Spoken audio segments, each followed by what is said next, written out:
దేవుని పిల్లలకు వందనములు. శుక్రవారం ఈ రోజు నా మాట్లాడుతున్నటువంటి అంశం పాపం నిన్ను చూస్తే జాలేస్తుందిరా. పాపం నిన్ను చూస్తే జాలేస్తోంది రాగా. ప్రియమైన దేవుని పిల్లరా, మనకు తెలుసు ఒక పెద్ద ఇంతకుముందు ఈసీఎల్ నుంచి మా చర్చకు కూడా వచ్చాడు వెంకట్. 2 వారాలు 3 వారాలు వచ్చాడు. ఎప్పుడు ఫేస్బుక్ లో మనకి కాంటాక్ట్ లో ఉంటాడు.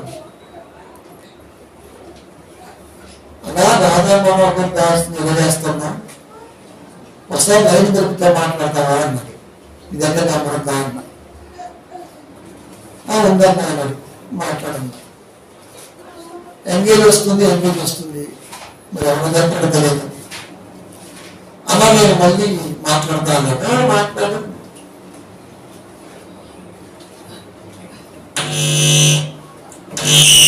అని చెప్పి అన్నా ఒక ఒప్పుకుంటే వస్తావా అన్నాడు. ఏ దేశానికైనా వస్తా రావడం కోసం చెప్పిన శాత అన్నాడు. మరి పట్టాలి ఏమైనా వీడియో చెప్తుంటే దేవుని పిల్లరా, వాడు ఆఫ్లైన్ లోనే మాట్లాడతాడు, ఆన్లైన్ రావద్దు. ఫోన్లో మాట్లాడటం వల్ల తెగడం. ఎందుకంటే వాడు ఏదో మాట్లాడతాడు, మనం ఆన్సర్ ప్రయత్నం చేస్తాం, తీసుకోండి. అలాంటి తప్పించుకుంటూ తిరుగుతూ మరొక ప్రయత్నం చేసే కాలంలో మరొక ఆలోచన చేశాడు, నోరు జారాడు. ఆ నోరు జారిన మాటే ఈరోజు మీకోసం.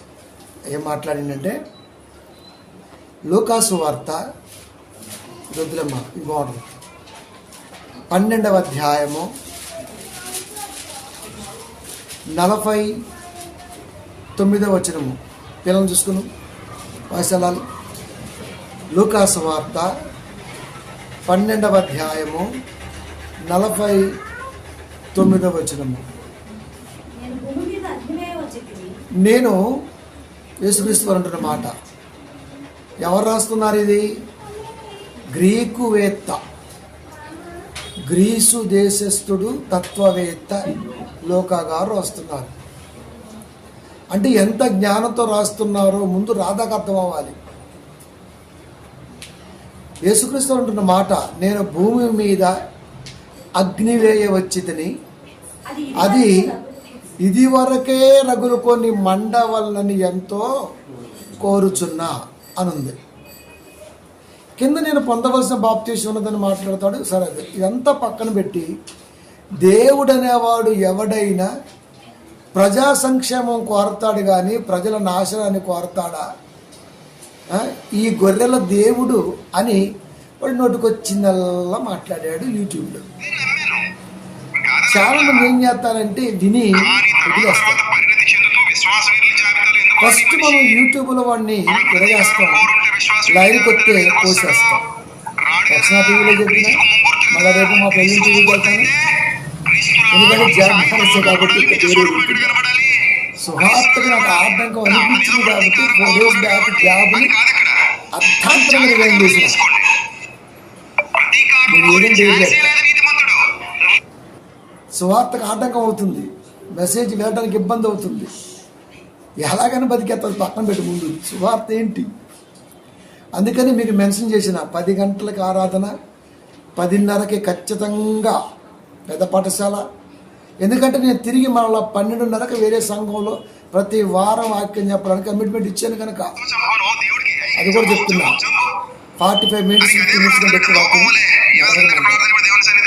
కనుక ప్రియమైన దేవుని పిల్లారా, శుక్రవారం వ్యాఖ్యలు చేయడంటే స్టార్ట్ చేయాలి కొత్తగా ప్రవేశం. కానీ కనుక ఫస్ట్ వీడికి మనం ఆన్సర్ ఎక్కడ ఇవ్వాలి, వాడికి మండి మన దగ్గరకు రావాలి. మన ఫోన్ నెంబర్ పోస్టర్లో ఉంటుంది, ఇంచుమించుగా 25 గ్రూపుల్లో ఉన్నది. వాడు పెట్టింది మన దగ్గరకు వచ్చినప్పుడు మనం పెట్టింది కూడా వాడి దగ్గరికి పోద్ది.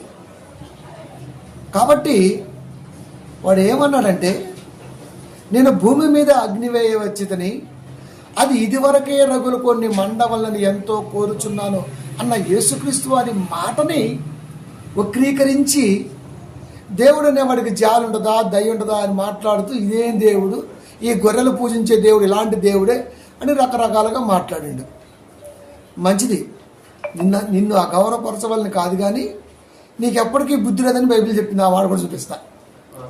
కాబట్టి వీడు ఏమంటాడంటే, అపార్థం చేసుకోవటం ఈజీ, అపార్థం చేసుకోవటం చాలా ఈజీ. మేనేజర్ చెప్పిన నువ్వెంత అని మాట్లాడినా, సువార్తకు అడ్డొస్తే నేను ఎవరిని ఇష్టపడా. అందుకే విఎన్ఆర్ తీసి దెబ్బలేసి కొడితే అంతే, చుట్ట తిరిగిపోతుంది నేను మార్కెట్. నేను హ్యాపీగా ఉన్నా, ఏం చేయాలి స్కెచ్ చేస్తున్నా. ప్రియమైన దేవుని పిల్లారా, కనుక అపార్థం చేసుకోవటం ఈజీ, అర్థం చేసుకోవటం లైఫ్ లాంగ్ కష్టం. అపార్థం చేసుకునేవాడి మనసు ఎప్పుడూ తప్పిదమైన ఆలోచనలో ఉంటుంది, అర్థం చేసుకునేవాడు ఎప్పుడు అన్వేషణలో ఉంటాడు. వీడు ఏ కోపకు చెందిండో నేను చెప్పవలసిన అవసరం అయితే లేదు.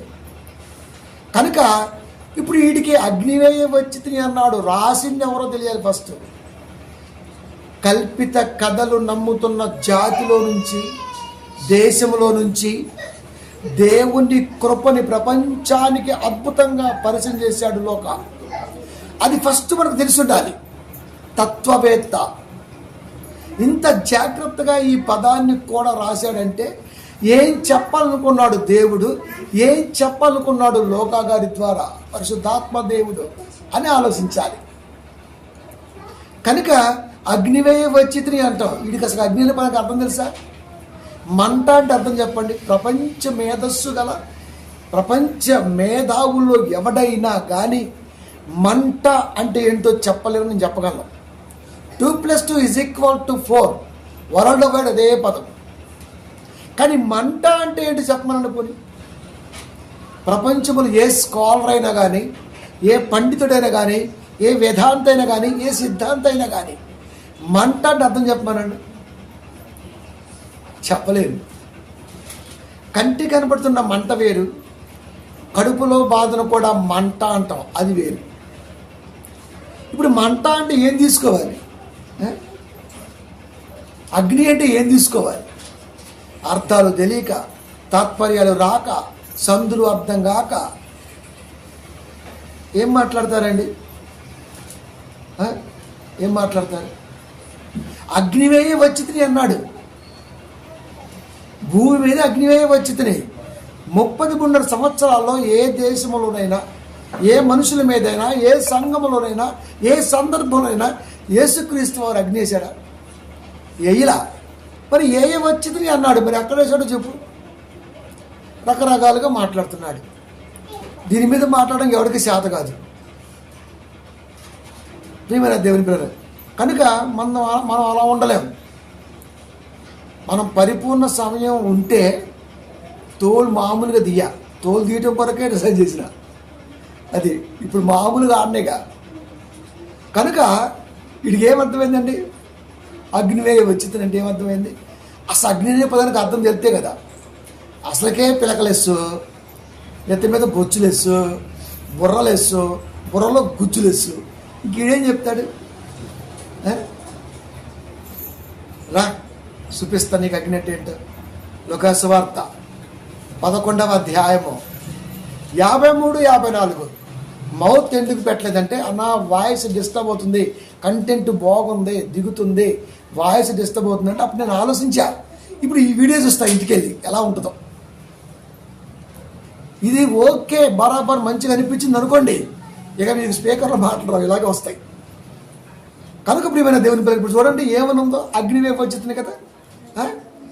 కనుక యేసుక్రీస్తు వారు మాట్లాడితే తప్పు పడదామన్న ఆలోచన పరులు ఆనాడున్నారు. అది చెప్పడం వరకు ఈ మాట మీకు ఇచ్చా. ఏమనుంది అక్కడ? ఆయన అక్కడ నుండి వెళ్ళినప్పుడు శాస్త్రులను పరిసయ్యులను ఆయన మీద నిండా పగబట్టి, నిండా అంటే కుతికల దాకా అనుకున్నాం మనం, కానీ కాదు, ఇక్కడ దాకా అధిక నుంచి నడినెత్తి వరకు కోపం అండి బాబు. చంపేద్దానంత కోపం పగబట్టి ఆయన మీద నేరము మోపవలనని ఉండి ఆయన నోట నుండి వచ్చు ఏ మాటనైనను పట్టుకొనుటకు పొంచి వెదకుచు చాలా సంగతులు గూర్చి ఆయనను మాట్లాడింపసాగిరి.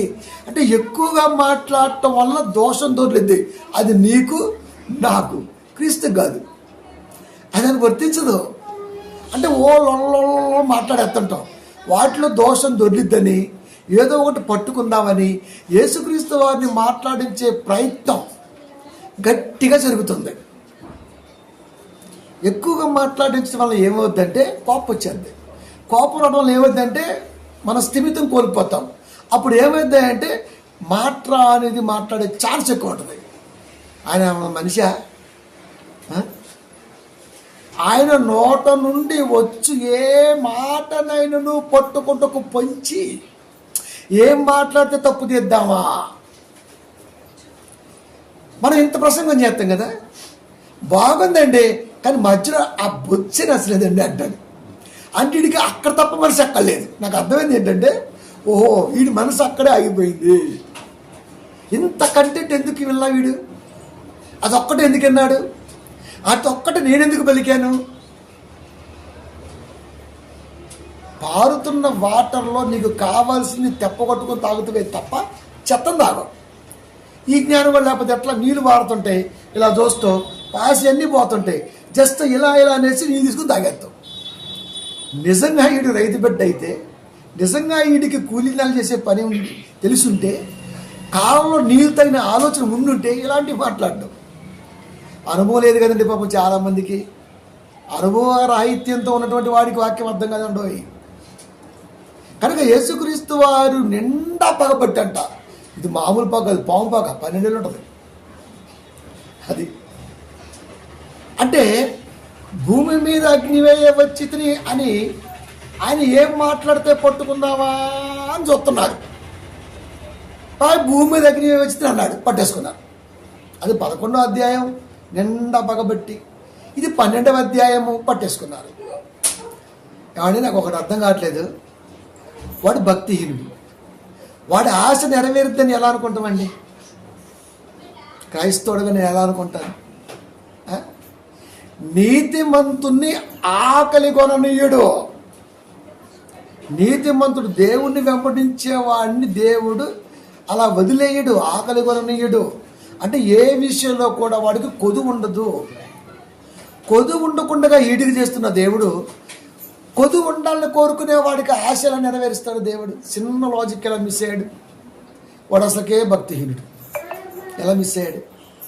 వాడి ఆశ భంగమే తప్ప ముందుకెళ్ళదు. 10:3 సామెతలు. యెహోవా నీతిమంతుని ఆకలి కొననీయడు, భక్తిహీనుని ఆశ భంగము చేయును. భక్తిహీనుని ఆశ భంగము చేయును. భక్తిహీనుని ఆశ ఏంటో మనకు తెలియాలి, భక్తిపరుడి ఆశ ఏంటో మనకు తెలియాల. ఒక భక్తిహీనుడి ఆశ ఏంటో తెలుసా? ఎవడో కలిసి ఉండటానికి ఇష్టపడ్డు. దేవుళ్ళలోనే ఎవడో కలిసి ఉండటానికి ఇష్టపడ్డాం. దేవుడేమో సహోదరుల ఐక్యత అన్నాడు, వీడేమో ఐక్యత లేకుండా ఉంటే బాగుంటుందని కోరుకుంటాడు. అది అంటే ఒకే తల్లి బిడ్డలు విడిపోవటం అనేది భక్తిహీనుని కోరుకునే ఆశ. ఒకే తండ్రి బిడ్డలుగా కలిసి ఉండాలని కోరుకోవడం అనేది భక్తిపరుడు ఆశ. వీడెవడు భక్తిహీనుడు. క్రైస్తవులు ఒకటిగా ఉండటం వీడు ఇష్టపడతాడా? ఇష్టపడడు. ఇష్టపడినప్పుడు ఏం చేస్తాడు? ఏదైతే కాంట్రవర్సీకి దారి తీసిద్దో దాన్ని జనాల్లోకి బాగా రుద్ది చెప్పే ప్రయత్నం చేస్తాడు. పోనీ మనోళ్ళు ఏమన్నా దాన్ని ఆపే ప్రయత్నం చేస్తారా అంటే ఆడి పాపనాడే పోతాడు. ఎవడైనా మాట్లాడి వాడిని కాస్త ఎక్కిద్దాం చూస్తే అంత వదిలేసి ఒక్కటే అసలు అంటాడు నాలాంటి. కంటెంట్ ఉన్నోడు ఎక్కడ తగ్గడురా. కట్అవుట్ ఎంత బలంగా ఉంటుందో వాడికి అంత ప్రౌడ్ ఉంటుంది. ప్రౌడ్ ఉన్నోడు ఎవడు తగ్గడు, వాక్యం వచ్చినోడు ఎవడు తగ్గడు. అది అసలు నేను తగ్గుతానండి, నా మొఖం చూస్తే ఎలా ఉంటుందా? వాడే అన్నాడు మేనేజరు, అసలు తగ్గవేంటన్నాడు. నా వెనకాల ఉన్నది మహాశక్తి, ఆయన నమ్మే బతుకుతా నేను. 22-23 సంవత్సరాల జీవితం హైదరాబాదు జీవితంలో నా వెనకాల వనండోని దేవుడు ఉన్నాడు. నీలాంటి వాళ్ళని మస్తు మంది చూసినప్పుడు అన్న తగ్గుతావా? తగ్గుతుందా? లోకానుసారంగానే తగ్గడానికి ఇష్టపడను, ఆత్మానుసారంగా అసలు తగ్గను. ఇలాంటి అసలుకే బతకలేను.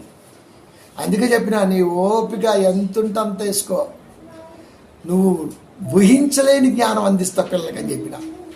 కనుక రాధా నువ్వు వినాలి, నువ్వు వింటావు కూడా. కనుక ప్రియమైన దేవుని పిల్లారా, వాడు ఆశ ఏంటంటే భేదాలు పుట్టించటమే వాడి లక్ష్యం. క్రైస్తవుల మధ్య భేదాలు పుట్టించడమే వాడి ఉద్దేశం. ఆ ప్రయత్నం వాడు చేస్తూ ఉంటాడు.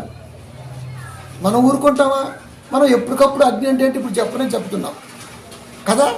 కనుక భక్తిహీనుని ఆశను భంగము చేయును దేవుడు. వాడు ఆశ ఏంటి? 14:4 అపోస్తుల కార్యములు. ఆ పట్టణపు జన సమూహములో భేదములు పుట్టగా, ఏ పట్టణం? యెరూషలేములో. అక్కడ ఎవరున్నారు? యూదులు, ఇజ్రాయేలీలు, అపోస్తులు కదా. ఆ పట్టణపు జన సమూహములో భేదములు పుట్టగా కొందరు యూదుల పక్షముగాను కొందరు అపోస్తుల పక్షముగాను ఉండిరి. యూదులు ఎవరు? స్వజనులు. అపోస్తులు ఎవరు? దేవుడు పంపిన పిల్లలు. ఈ ఇరువురు ఎవరు? ఒక తండ్రి బిడ్డలు. కలిసి ఉండటం ఇష్టం ఉన్నదా అంటే ఇష్టం లేదు. రాధాగాడి మనసులోకి దెయ్యం దూరింది. అందుకని ఏదో ఒకటి పెడదామనుకుంటా అంటాడు చిచ్చు. మనం ఊరుకుంటావా? మనం ఊరుకుంటావా? ఎప్పటికప్పుడు కొట్టట్ల గత 4-5 వారాలు అంటే అసలు వదిలేదే లేదు, చెప్పాల్సిందే చాలు. కనుక వాడి ఆశ ఇది. కొందరు యూదుల పక్షంగాను కొందరు అపోస్తుల పక్షముగాను ఉన్నారు. ఒక తండ్రి బిడ్డలు 2గా విడిపోయారు. ఆ తండ్రికి ఫస్ట్ ఎలా ఉంటుంది చెప్పండి? ఒక కుటుంబంలోని పిల్లలు కొట్టుకుంటుంటే విజయంకి ఎలా ఉంది ఇప్పుడు చెప్పండి? దాన్ని ఏమో పేరేశారు. రకరకాల ఆలోచనలు. సరే ఎవడి యాంగిల్లో వాడితే కరెక్ట్ 16-25 మనం ఏం చేస్తాం కానీ సామెతలు. కాబట్టి ప్రియమైన దేవుని పిల్లారా, పక్షము దైవపక్షంగా ఉండవలసిన పిల్లలు ఇరువురుగా విడిపోయారు. ఇప్పుడు ఇరువురుగా విడిపోయినప్పుడు అపోస్తులు చెబుతున్న వాక్యాన్ని యూదులు అంగీకరిస్తారా? ఛాన్సే లేదు. ఛాన్స్ ఎక్కడిది? ఇంకా వాడు చూడండి ఎలా పెట్టాడు. క్రైస్తవులంతా ఏకతాటిగా ఉండి సత్యవాక్యాన్ని చెబితే రాధా మనోహర్ దాస్కి పుట్టుకుంటుందా? ఉండదు. మరి క్రైస్తవులంతా ఒకే తాటితో ఒకే తాత్పర్యంతో ఒకే మనసుతో ఎందుకు మాట్లాడరు? ఇక్కడ ఎవడికి వాడే ఉంటాడు గర్వంతో. నాకే దక్కాలి ఘనత, నన్నే పిలవాలి. ఏందిరా పిలిచేది? మట్టిలో పోతే శవానివి, ఇంట్లో ఉంటే పనికిరాలోడివి. అంతే. రెండే కదా మనిషికి, పనికొచ్చే పాత్రమే పనికిరాని పాత్ర, అంతే. ఇందుట్లో ఘనత ఎందుకు? నాకు రావాల్సిన ఘనత మాట్లాడిన దేవుడికే ఇవ్వాలి, అంతే. నువ్వు ఏది చేసినా, పాట పాడినా, ప్రసంగం చేసినా, విన్నా దేవుడికే వెళ్ళాలి క్రెడిట్. నీకు వచ్చిందంటే నువ్వు ఖచ్చితంగా స్వార్థపరుడివి.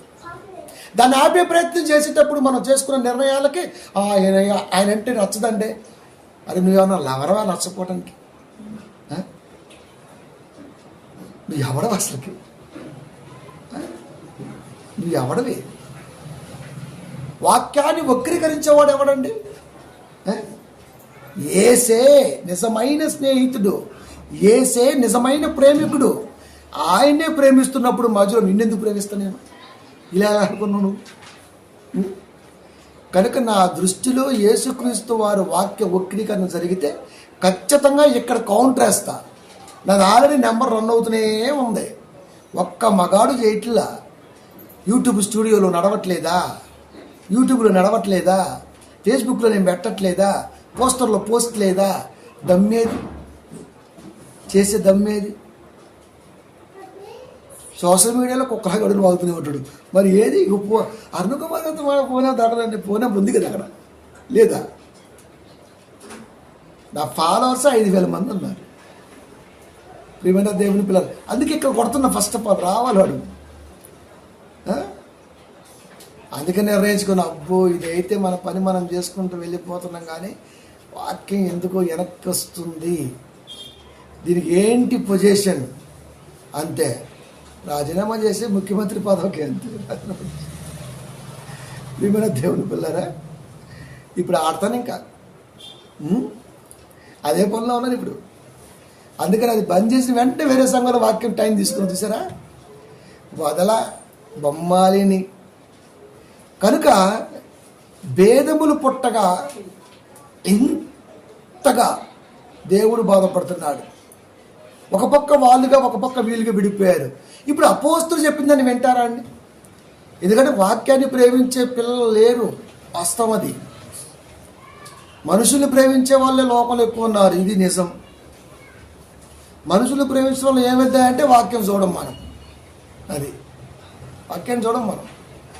వాక్యాన్ని ప్రేమించేవాడు మనుషులు చూడడం. ఈ కేటర్లో ఏ కేటర్లో ఉంది ఇప్పుడు లోకం? విడిపోయారు కదా. 17:3 అపోస్తల కార్యాలు. పౌలు గారు సువార్త వ్యాప్తిలో ఫుల్ బిజీగా ఉన్నాడు, ఊకుంటారండి. అయితే బెరయాలో కూడా, అంటే ఎక్కడి నుంచి వెళ్ళాడు, మాజిదోనియా, బెరయ తిరుగుతున్నాడు, అకయ, యెరూషలేము తిరుగుతూ వస్తున్నాడు కదా. బెరయాలో కూడా అంటే ఈడ బోధించి అక్కడ కూడా చేస్తున్నాడు. దేవుని వాక్యము ప్రచురించుచున్నాడని తెలుసుకొని, ఫోనులు లేవు, ఉత్తరాలు లేవు, టెలిగ్రాములు లేవు, ఎక్కడి నుంచి యెరూషలేము నుంచి బెరయాకి వెళ్ళాలంటే కనీసం వారం అని పట్టింది. అంటే పౌలు గారు ఎక్కడెక్కడ ఏం చేస్తున్నారో బాగా అబ్జర్వ్ చేసే పనులు ఫుల్ బిజీగా ఉన్నారు కదా. తెలుసుకొని అంటే అర్థం ఏంటి? చెప్పేవాళ్ళు ఉన్నారు, వాళ్ళకి అది చెప్పేవాళ్ళు ఉన్నారు. అక్కడికి వచ్చి జన సమూహములను రేపి కలవరపరిచిరి. దేవుని వాక్యం ప్రశ్నించుచున్నాడు పౌలు.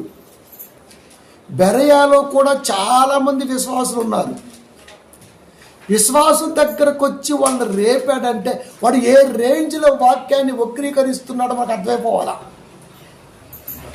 బెరయా సంఘములో వాక్యం ఉన్నది, బెరయా సంఘములో వాక్యాన్ని గ్రహించే పిల్లలు ఉన్నారు, బెరయా సంఘములో క్రీస్తుని వెంబడించే వారు ఉన్నారు అపోస్తుల ద్వారా. అలాంటి వారు దగ్గరికి వచ్చి పౌలు గారి మీద జన సమూహాన్ని రేపి కలవరపరిచారంటే అర్థం ఏంటి? జనాలకి కలవరపడటం చాలా ఇష్టం అండి. కలవరం ఎప్పుడు వస్తుంది మీరు చెప్పండి? దేవుడి వాక్యం హృదయంలో లేకపోతే కలవరం. వాక్యం హృదయంలో ఉంటే కలవరం ఉండదు, కలత ఉండదు. వాడు చాలా కథలని బండలా ఉంటాడు అంతే. వాక్యం లేకపోతే కలవరం వచ్చేద్ది, ఇంకా టెన్షన్ వచ్చేద్దండి, నాకు టెన్షన్ వచ్చేద్దండి, కలవరం. వాక్యం ఉన్నవాడు నెమ్మదిగా ఉంటాడు, వాక్యం లేని వాడు కలవరపడుతుంటాడు. ప్రతి దానికి కలవరం, టెన్షను, అధ్యార్థం, విద్యార్థం, డామ్. దాన్ని బట్టి చెప్పొచ్చు అసలు వీళ్ళు వాక్యం ఉందా లేదా అని. కలవరం ఎందుకండి? యేసుక్రీస్తు వారు పుట్టినవన్న సంగతి యెరూషలేములో ఉన్న ఏరో తెలుసుకుని ఎందుకు కలవరపడ్డాడు? అసలు కలవరం ఎందుకు? వాక్యము లేని వాడిలో కలవరం, వాక్యము లేని వాడిలోనే కలత, అంతే. వాక్యం ఉంటే నిండు గోదావరిలో ఉంటాడు, నిండు కొండలా ఉంటాడు, కదలనాడు. ఎందుకంటే ఎదుటివాడు చెప్పేది సోది చెవులో నుండి మనసులోకి వెళ్ళనివ్వదు. ఆ నిండుతనం అది ఉందా? కనుక వాక్యం ప్రసరిస్తుంటే బెరయాకొచ్చి కూడా ఈ విడిపోయినటువంటి రకంలో ఒకరు అక్కడ వారిని సైతం కలవరపరిచారంటే సువార్త ఎంత గొప్పదో మనకు తెలియాలి. ఈ రోజున అగ్ని అంటే ఏంటో మనకు తెలియాలి. ఇప్పుడు అసలు పాయింట్లోకి వెళ్దాం కదా. నేను భూమి మీద అగ్ని వేయవచ్చి అన్నాడు. ఇది ఎవరిది? యేసుక్రీస్తు వారి మాట. ఇప్పుడు యేసుక్రీస్తు వారి మాట ఎలా ఉంటుంది? అగ్నిగా ఉంటుంది. 23:29 ఇర్మియా గ్రంథము. నా మాట అగ్ని వంటిది కాదా అంటే అర్థం ఏంటి? నేను మాట్లాడితే మండదా. అది ఒక పాస్టర్ గారి వాక్యం చెబితే సంఘంలో మంటరేగాలి. కానీ ఈ రోజున సబ్జాలతో మజ్జిగ చేసుకుని తాగితే ఎంత సమ్మగా ఉంటుందో అంత సమ్మగా ఉంటుంది. అంతే. అంటే ఆలోచన రేకెత్తించటం. నా మాట అగ్ని వంటిది కాదా?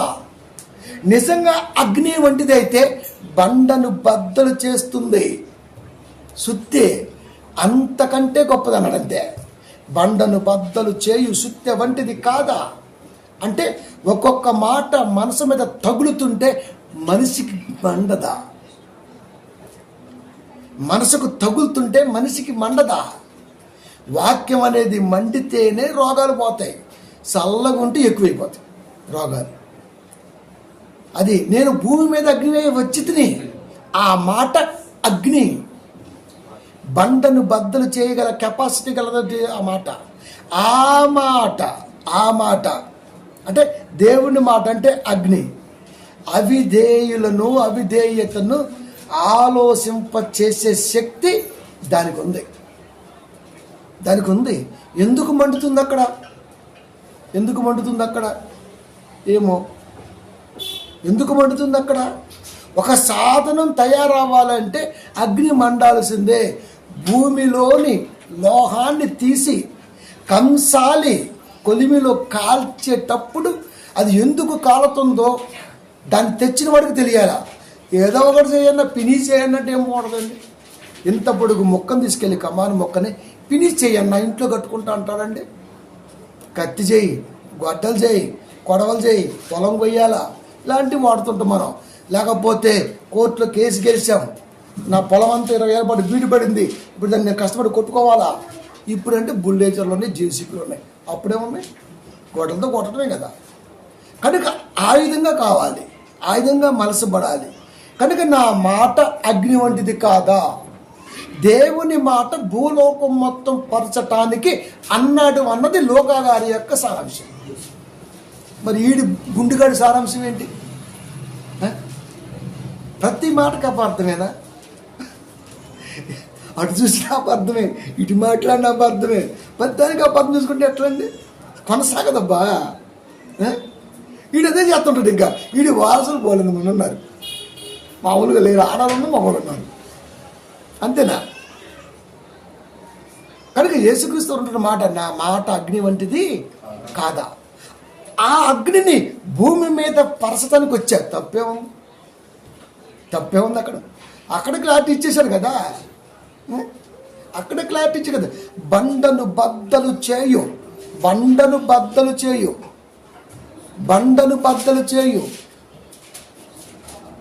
బండ మీద నా సంఘాన్ని కడతా. నా మాట సంఘములో దేవుని పిల్లలుగా ఉంటున్న వారిని ఆలోచింపజేసి అంత గొప్పగా మండిస్తా. అదండి పేతురు గారు చెప్పిన మాట. అది ఇర్మియా గారు అంటున్న మాట, ఇది లోకా గారు అంటున్న మాట. అది పరిశీలన దృక్పథంతో ప్రభువు మనసు గుర్తెరిగితే తప్ప ఇంతగా నీకు రాదు. బైబిల్ అంటే అక్షరాలు కాదురా, అది తెల్లటి కాగితం మీద నల్లటి అక్షరాలు అనుకున్నాడు వాడు. అందుకని నోటికి వచ్చినట్టుగా మాట్లాడుతూ ఉంటాడు. అంతేనా? అలా ఎవడైనా మాట్లాడతాడు. కనుక భూమి మీద అగ్ని వేయవచ్చితిని, నా మాటని ఇంచుమించుగా 7 ఖండాలలో సజీవులుగా ఉన్న పిల్లల మనసులోకి పెట్టడానికి వచ్చా. బండానుగా సంఘంలో నా మాటని యావత్ ప్రపంచం మొత్తం నింపడానికి వచ్చా. తప్పెలా అనిపించిందిరా? ఇది బుర్రతకు వేదం ఏంటండి బాబు? తప్పెలా అనిపించింది? తప్పెలా అనిపించింది అంట. నువ్వని కూడా సరిపోద్దా? నేను ఎందుకు అనుకుంటా? వాక్యమే కదా అది. కాదప్పుడు మన దేవుని పిల్లరా, దేవుని వాక్యము ఎవడైతే వింటాడో వాడు కాలిస్తే ఎలా మండిద్దో అలా మండిటని చెప్పమన్నాడు. ఒక్కొక్క మాట వింటే అబ్బా ఇది ఇవాళ చచ్చిపోకుండా బాగుండేదేమో అనిపించింది అన్న తలంపు కలగాలి. అలాంటి ఉద్దేశంతో వాక్యం చెప్పాలి కాపరి. అది కూడా బైబిల్లోనే ఉంది. చదివినా ఎవడి కంటికి కనపడవు. ఒక్క దేవుని మనసు మనోనేత్రానికి తప్ప ఎవడికి అర్థం కాదు బోధ. ఛాలెంజ్ ఎప్పుడు చేస్తూనే ఉంటా. చూడ మాట ఉందో లేదు. భూమి మీద దేవుని మాట సంఘములో పరచడానికి వచ్చాను. పిల్లలకి ఆ మాట ఎలా ఉండాలంటే కాల్చుకు తింటున్నాడు ఏంటి అన్నట్టుగా ఉండాలంట. దేవుడు అప్పుడు సంతోషపడతాడంట. నా మాట అంత పవర్ఫుల్ అని సంఘానికి అందాలి. వీడేమో మంచిగా లస్సీలో సబ్జాలు వేసుకొని లేకపోతే లస్సీలో అది వేసుకొని తాగుతాడు చల్లగా. అట్టుంటే బాగుంటుంది. చాలా ప్రేమగా చెప్పాలండి. వద్దండి, ఆ ప్రేమలో నిజం లేదండి, దరిద్రం అండి. అది ఇదే కరెక్ట్ అండి బాబు. బాగా పసుపు రాత్రాడు అంట. మేక్ అది అనుకుంటుంది, అబ్బాబ్బా ఏ వాసన వస్తుంది, ఏ పసుపు, హల్దీరామ్ కంపెనీ కూడా బాగుంది. మెడ కింద ముక్కుల మీద రాత్తంట, అబ్బా అబ్బా పరవశించిపోతుందంట. అలా బొట్టు పెడితే కింద నడుద్ది కదా మేక, బురద కూడా దాడుతుందంట. అబ్బా ఏమున్నా అర్థం దానికి. అంతే, మెడలో తాడలేదు ఇంకా, ఆడెమ్మటే పోతుంది ఇంకా. అది తీసుకెళ్ళి గోడలు చూపించి ఒక్కటే ఏత. అప్పుడు కళ్ళన్నీ తిరిగి అంటున్నాయి అంట, గొంతు కోసావు కదా బాబు అని. పసుపు రాసి గొప్పోడు ఇక్కడ. అది అగ్నిని సంఘాలలో, దేవుని మాటని సంఘాలలో పరుస్తున్నప్పుడు అది కాల్చినట్టుగా ఉండాలని దేవుడు కోరుకుంటే ఈడెవడరా చల్లబరుస్తాడు? చదవడం రాదండి. ఎప్పటికీ చెప్తున్నా కదా, క్రైస్తవ్య లోకానికి బైబిల్ని పట్టుకోవటం రాదు, చదవటం అంతకంటే రాదు. ఇంకా వచ్చింది నేను అనుకోను. అది ఫలానా వ్యక్తి బైబిల్గా చదువుతున్న మనసుకు తాకిద్ది అంటే ఇంపాసిబుల్, తాగదు. చూడండి ఏమనుందో 5:4 ఇర్మియా గ్రంథము. కావున సైన్యములకు అధిపతియు దేవుడునకు యెహోవా ఇలాగు సెలవిచ్చున్నాడు, వారు ఈ మాటలు పలికినందున నా వాక్యములు వారిని కాల్చినట్లు. ఏ మాటలు పలికారు? దేవుడికి అవిధేయతగా ఏం పలికినా అంతే. అక్కడ వారిని కాల్చినట్లు నీ నోట వాటిని అగ్నిగాను, ఇర్మియా చెబుతున్నాడు, నీ నోట వాటిని, నా మాటలను అగ్నిగాను. ఇర్మియా ప్రవక్త one of the biggest judo జాతి, ఇస్రాయిల్కి యూదులకి కదండి ప్రొఫెక్ట్, వన్ ఆఫ్ ద బిగ్గెస్ట్ ప్రొఫెక్ట్. నా మాటలు వారిని కాల్చినట్లు నీ నోట వాటిని అగ్నిగాను, ఈ జనమును కట్టెలుగాను నేను చేసేదను. దేవుడికి అవిధేయతగా మాట్లాడుతున్న వాడు దేవుని దృష్టిలో ఎండిపోయిన కట్టె. కాపరి నోట దేవుడి మాట అగ్ని. కాల్చపోతే ఎట్లా? కాల్చాల వద్దా? కాల్చాలి. దేవుడి వాక్యాన్ని వక్రీకరించి బోధిస్తున్నటువంటి రాధాగాడు గంట సేపు వినగలడాన్ని ప్రసంగాన్ని. డిబేట్ వద్దురా. నువ్వు ఒక గంట సేపు కూర్చొని నీ క్వశ్చన్లు ఎన్నుంటాయన్నయో ఒక గంట సమయం ఇచ్చి వినగలడాంటి వీడు. నాకు పని ఉంది, కాశీలో పని ఉంది, మధురైలో పని ఉంది, ఇది ఎన్ని పేర్లు ఉంటే అన్ని పేర్లు చెబుతాడు మనకి. ఒక మొక్క యూట్యూబ్లో కూర్చొని 30 సెకండ్లు మాట్లాడి పోవటం పెద్ద మొగోడుతనమా? దానికి ఆన్సర్ ఇస్తాను, ఇచ్చేవాడు ఉంటే గంట వింట అని ఎప్పుడైనా వీడియోలు విన్నారండి? నేను అదే చెప్తుంటా, డిబేట్ అంటే క్వశ్చన్ ఇచ్చడం ఇంతేరా, ఆన్సర్ ఎంత ఉంటుంది. ఇది వినగలిగితేనే ఆ క్వశ్చన్ చేయాలా. అది పేపర్ రాస్తాం కదండి మనం, ఇంత ప్రశ్నిస్తాడు, పిల్లలు ఇంత రాస్తారు, ఇంత రాత్రి చదువుతాడు వాడు. చదివి అక్కడ తప్పులుంటే సరిదిద్ది 10కి 9:30, 7:30, 3:30 వేస్తాడు. క్వశ్చన్ ఇచ్చింది వాడు, చదివి ఆన్సర్ ఇచ్చింది కూడా వాడే, మార్కులు ఇచ్చేది అంతే. క్వశ్చన్ ఇస్తాడు, వెళ్ళిపోదు. ఒక మొక్కలో చెప్పు అంటాడు. ఏం చెప్తామండి ఒక మొక్కలో? అసలు బైబిల్ ఒక మొక్కలో చెప్పేదేనా? ఇలా ఎవడు ప్రశ్నించడు. 5 లక్షలు, ₹1,00,00,000 ఇవన్నీ ఆ టైప్ మెంటాలిటీయే, పరిశీలి మెంటాలిటీ. అది డబ్బు కాదు. నువ్వు క్వశ్చన్ వేసావు, ఆన్సర్ ఇస్తా, 1 సెకండ్ నువ్వు ఇచ్చావు, 1 గంట నాకు ఇవ్వు, కూర్చో, మాట్లాడతాను, విను. వస్తాడా? వింటాడా? విండు. ఏ ఛానల్ పడితే ఆ ఛానల్లో వాక్కుంటూ వెళ్ళిపోతాడు. మేము ఊక్కుంటాము, మేము పెట్టామా? మేము పెడతాం. రేటాంచి మంచిగా ముక్కలు నేను కట్ చేసి పెడతా. నాకు రాదా? ఆల్రెడీ నేర్చుకుని వచ్చాను రా అన్ని పనులు. అకలి సకల విద్యల ప్రావీణ్యుడు. ఇక్కడ ఎడిటింగ్ కూడా నేర్చుకున్నా గండిపేటలో, ఇక్కడ గండి మైసూరు 3 నెలలు. ఎక్సెల్ మీద అవగాహన ఉంది, ఎంఎస్ ఆఫీస్ మీద అవగాహన ఉంది. లేకుండా ఉంటామండి? వాటితో పని లేదు, అవగాహన మెచ్చుకొని వచ్చాం. ఎడిటింగ్ చేయగలం, ప్రతిదాన్ని చేసుకుంటూ ఇది నేను చేయగలననే ఒక కాన్ఫిడెంట్తో ఎప్పుడు ఉంటాను నేను. అది నాకు అవసరమా కాదో పక్కన తర్వాత సంగతి. ఏమైనా దేవుని పిల్లారా, అదే కదా దేవుడు చెబుతున్నాడు. అవిధేయతగా మాట్లాడేవాడికి కాల్చాలి, వాడు నా కంటికి కట్టే. మరి కట్టిని కాల్చకపోతే ఎట్లండి? కాల్చాలా వద్దా? కాల్చకపోతే ఎట్లండి? దేవుని వాక్యం అయితే నిజంగా ఏమండి, సంఘములో కాపరనేవాడు వాక్యం చెబితే, నిజంగా సంఘములో వాక్యాన్ని ప్రేమించే పిల్లలుంటే వాళ్ళకి కాలిద్దండి. అంటే బంధుత్వ వాళ్ళకి అది వాక్యం వినమనుకోండి, అబ్బా అనిపించాలి. యేసుక్రీస్తు వారు మాట్లాడితే వాళ్ళకి అలాగే అనిపించింది. మరి కాపర్ మాట్లాడితే ఎందుకంటే ఇంత సరళంగా ఉంటుంది, ఎండాకాలం ఏసీ వేసుకుంటా. కాపర్ అనేవాడు ఎప్పుడు కూడా పిల్లల్ని ఆలోచింపజేయాలి. మండటం అంటే అది కాదు, ఆలోచింపజేయటం పర్యాయపదం. బా బా అది. ఇప్పుడు అబ్బా అన్నాడు అంటే అర్థం ఏంటి? ఇంకా మీకు చెప్పాలంటే ఒక మంచి 3 ముక్కలు ఉంటాయండి. ఏమని? HMM అంటే అర్థం ఏంటి? HMM అంటే ఇప్పుడు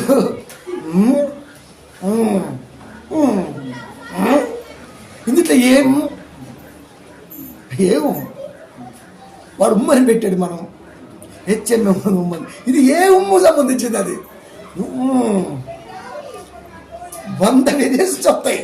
ఇప్పుడు ఏం తీసుకోవాలి? ఆడికి ఈడికి మధ్య మంచి కనెక్ట్ ఉంటే, ఆడు చెప్పింది నీకు అర్థమైతే,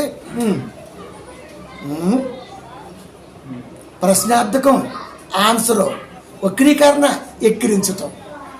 ఎన్ని ఉంటాయండి? ఎన్ని ఉంటాయో అన్ని ఉంటాయి. దాంట్లో ఏం తీసుకుంటావు? నీకు ఏది అనుకూలంగా ఉంటే తీసుకుంటాం. అది చెప్పాల్సిన అవసరం లేదు. అది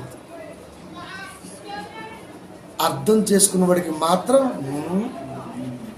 ఆన్సర్ చేస్తుంది. అపార్థం చేసుకుంటే 99, అర్థం చేసుకుంటే అది. కనుక ప్రియమైన దేవుని పిల్లారా, నిజంగా దేవుని మాట సంఘములో ఎలా ఉండాలంటే, పిల్లలు ఎప్పుడు కూడా డిస్కషన్ చేస్తూ ఉండాలా. మా అయ్యగారు అంటే అంతా బాగానే ఉంటారు, కానీ మధ్యలో లొట్ట పీస్ ఎవరు నచ్చదండి. నేను ఎవరికి నచ్చని సంగతి నాకు ఎప్పుడూ తెలుసు. నేను మా అమ్మకే నచ్చలా, మీకు ఎలా నచ్చుతాను? నాకు నేనే నచ్చుతా. నన్ను ఒకడు ప్రేమించాలని, నన్ను ఒకడు ఇష్టపడాలని, నన్ను ఒకడు గౌరవించాలని నేను ఎప్పుడు కోరుకోను. అది ఎందుకంటే ఈ మెంటాలిటీ నచ్చాలంటే నీకు వాక్యం తెలిసి ఉండాలి. అప్పుడే నాతో సహవాసం కొనసాగిద్ది. లేకపోతే ఎవడు చేయడు. అసలు నేను ఎవరి సహవాసం కోరుకోను. ఎందుకంటే వారియర్, యుద్ధం చేసేవాడిని ఒక్కడనే. అందుకనే కదా తున్నపాయంగా రిజైన్ చేసి వచ్చాను బయటికి. కోతేస్తేగా మొదలెడతా ఇంకా. ఎందుకంటే నేను సైనికుని కాబట్టి. నాకు లెఫ్ట్ ఉంటాడా, రైట్ ఉంటాడా, వెనకాల ఉంటారా, ముందు ఉంటారా, పుషింగ్ ఇస్తారంటే నెవర్. ఒంటరిగానే పోటీ చేస్తా. అది పోటీ పడతా. ఎందుకు? నా వెనకాల మహాసైన్యమైన దేవుడు ఉన్నాడు. అంతకంటే ఇంకెవడు ఉన్నాడు? అంతకంటే ఇంకెవడు ప్రేమను కోరుకుంటాను?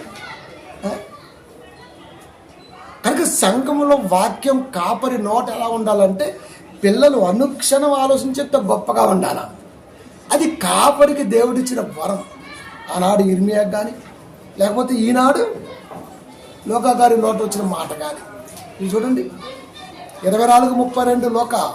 అప్పుడు వారు శిష్యులు ఆయన మనతో మాట్లాడుచు లేఖనములు మనకు బోధపరుచున్నప్పుడు మన హృదయము మనలో మండుచుండలేదా?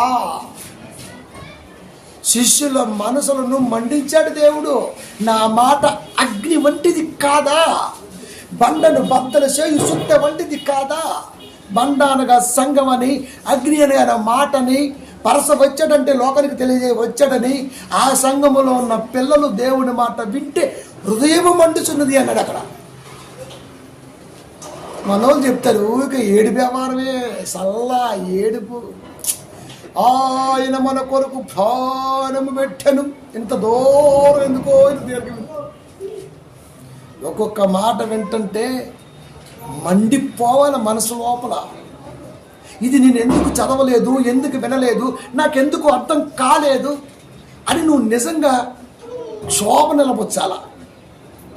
అదే కదా బోధపరుచినప్పుడు లేఖనములను మనకు బోధపరుచినప్పుడు లేఖనాలను ఆయన విశదీకరిస్తున్నాడు కదా.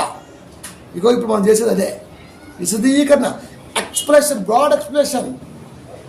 బోధపరుచినప్పుడు మన హృదయము మనలో మండుచుండలేదా? అందరికీ మండింది, ఒకరు కాదంట. మనలో ఫ్లూరల్ వర్డ్, మనలో మనలో మనలో నాలో మండింది, నీకు మండిందని అడగట్ల. అక్కడ వాళ్ళంతా కలిసి అబ్బా ఈ రోజున వాక్యం అండి అసలుకి వెళ్ళకపోయామండి బాబు, ఏంటది సంఘమంతా అనుకోవాలి. అలాంటి కాపరి దగ్గర ఉన్నావా, లేకపోతే మంచిగా ఆ కాపరి దగ్గర ఉన్నావా? ఎక్కడున్నావు బాబు? ఇంత బలంగా ఉంటేనే రాధా లాంటి వాళ్ళు ఎందరు వచ్చినా రాధా అని పిలవచ్చు అండి. వామ్మో ఆయన ప్రశ్నిస్తానంటే మన వల్ల కాదండి అంటే ఎట్లా? ఆయన ప్రశ్నించేది బైబిల్లోదే కదా. నువ్వు బైబిల్లో చెప్పకపోతే ఎట్లా?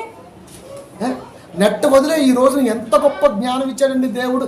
ఇక్కడ కూర్చొని మాట్లాడితే యావత్ ప్రపంచం వెళ్ళిపోతుంది.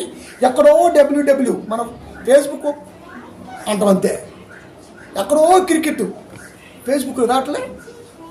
మందపోదు వాడు దొత్తి మనం పోయినట్టే కదా, పోయినట్టే. వాడిని ఆలోచింప చేయదా? ఎందుకు చేయదు? వాడు ఆలోచించడా? దగ్గరికి వెళ్ళి శివులోనే చెప్పాలా ఏంటి? శివులు చెప్పాలి ఏంటి? వాడుకుంటే చాలండే బాబు. ఎక్కడ సినిమా స్టార్లు, ఎక్కడ జపాను, ఎక్కడ జర్మనీ, ఆడకెళ్తే గుర్తుపడేస్తారు. తెర మీద చూసి రియల్గా చూసారా ఏంటి? ఇంత గొప్ప ఆపర్చునిటీని దేవుడు తన వాక్యం కొరకు కొలనూని సిద్ధపరిచాడు. ఈ రోజున అది మిస్యూజ్ అవుతుంది కాదా ప్రియమైన దేవుని పిల్లరా? మనకు బోధపరుచున్నప్పుడు, మనకు శిష్యులుగా ఉన్న మనందరికీ ఆయన బాగా ఎక్స్ప్లెయిన్ చేస్తున్నప్పుడు మన హృదయము మనలో మండుచుండలేదా అని ఒకరితో ఒకరు చెప్పుకునేది వాక్య డిస్కషన్. అబ్బో ఇవాళ అసలు కాలిపోయింది నాయన, ఎక్కడో అంటిపోయింది నాకైతే, నాకు కూడా అన్నా. ఇది డిస్కషన్, ఇది డిస్కషన్. బైబిల్ చదివితే సరెండర్ అవుతాం, లేకపోతే ఇది ఖచ్చితంగా నన్నే. మరి వాక్యం ఎవడి కొరకు? వాక్యం ఎవడి కొరకు?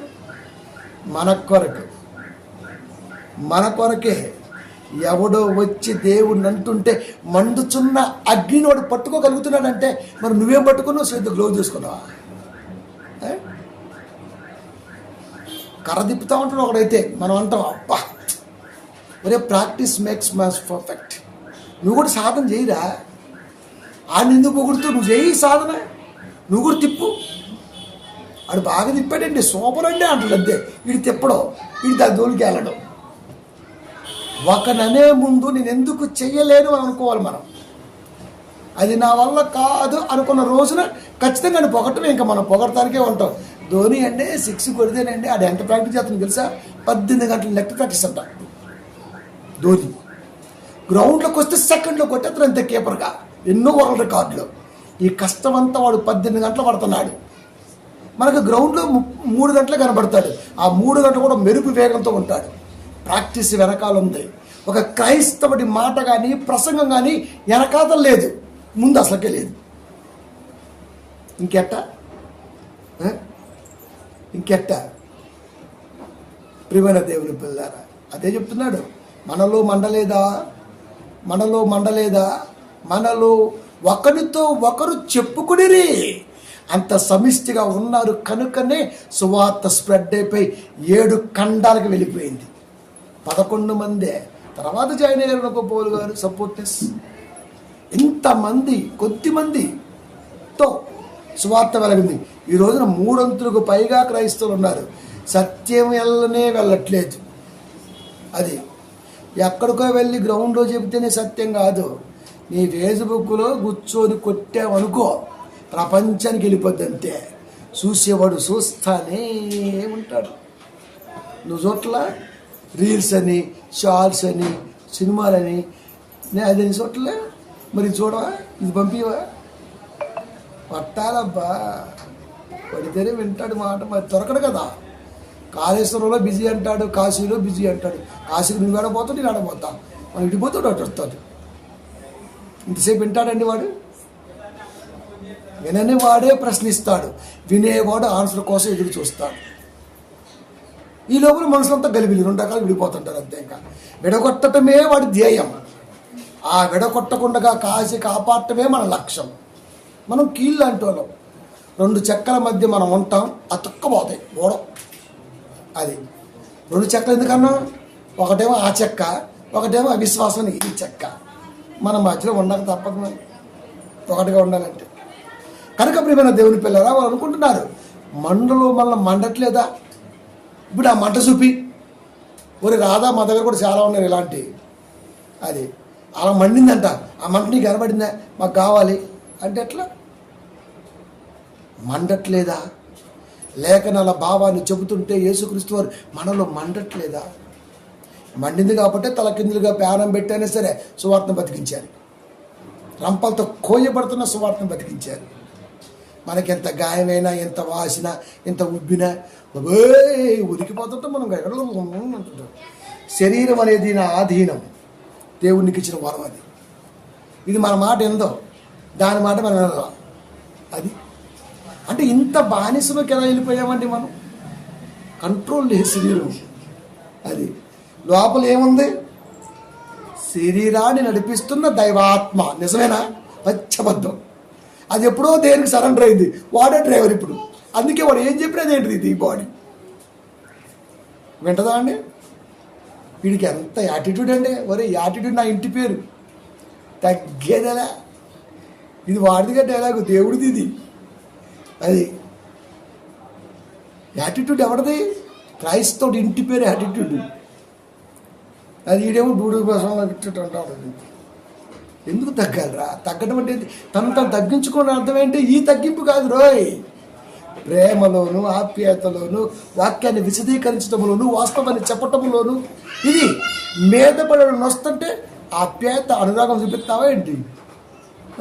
అది ఎక్కుతా ఉంటుంది ఇంకా. కనుక ఎక్కడ ఎలా మౌల్డ్ అవ్వాలో అలా అయినవాడు ఎప్పుడు హ్యాపీగా ఉంటాడు. లేకపోతే ముఖంలో క్యామెరా పోతుంది, ముసలైపోతుంది. అది నిలబడలే, ఊగుతుంటుంది బాడీ. ఏముందండి ఇంకా 2 పిల్లలు అట్లంతే. ఇంకా మన తండ్రి ఎవడో తెలుసా? ఆత్మీయులకు తండ్రి ఎవడు? అబ్రహాం వయసు ఎంత? 74 to 99, 25 years. మగాడంటే మా నాయన. అది తల్లి అంటే మా అమ్మ. ఇలా చెప్పగలమండి? విశ్వాస తండ్రికి ఎందుకు పెట్టాడు? అబ్రహాం గారికి దేహ మీద ఉన్నటువంటి పట్టు ఎంత గొప్పదండి, ఎంత గొప్ప విశ్వాసం అండి. అబ్రహాం విశ్వాస వీరులో ఉన్నాడు. మళ్ళీ క్రైస్తవుడు ఉంటాడండి? అంత బలమైన ఆలోచన కలిగి ఉంటాడండి? అదే చెప్తున్నాడు. వాక్యం మండుతుందా మనలో? ఆలోచింపజేస్తుందా? బయలుపడుతున్నప్పుడు, వాక్యం బయటికి వస్తున్నప్పుడు ఖచ్చితంగా లోపలికి వెళ్ళి కూర్చొని సెగ వస్తూ ఉండాలి. అప్పుడే దేవుని పిల్ల అవుతారు. హృదయములో మండితేనే దేవుని పిల్లగా గుర్తు. అది లేకపోతే గుర్తింపు ఉండదు. 1 తెస్సలోనిక 2వ అధ్యాయము 13వ వచనము, ఆ హేతువు చేతను మీరు దేవుని గూర్చిన వర్తమాన వాక్యము మా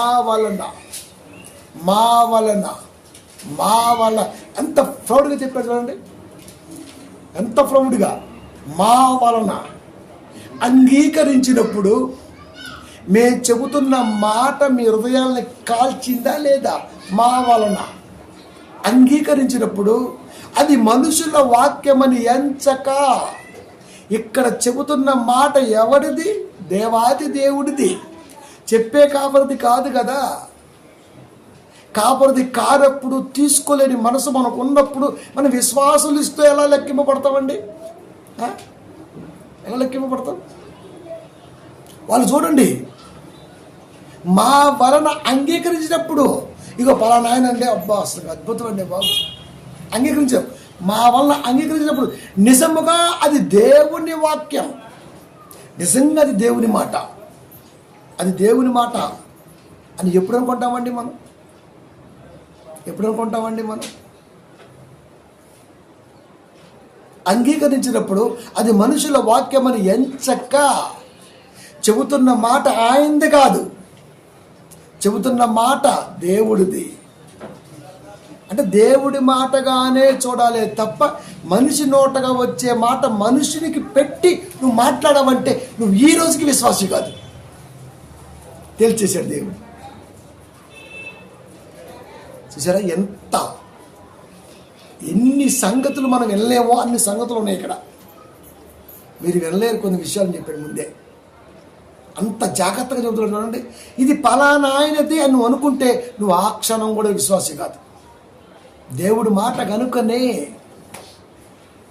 దేవుడి మాట ఒక కాపరి కంటే 10 రెట్లు వాక్యం చెబుతున్న స్థితిలో వాడు వారవలేకపోతే ఆ రోజు కూడా ఎలిగేషన్స్ నా మీదకి వచ్చినప్పుడు,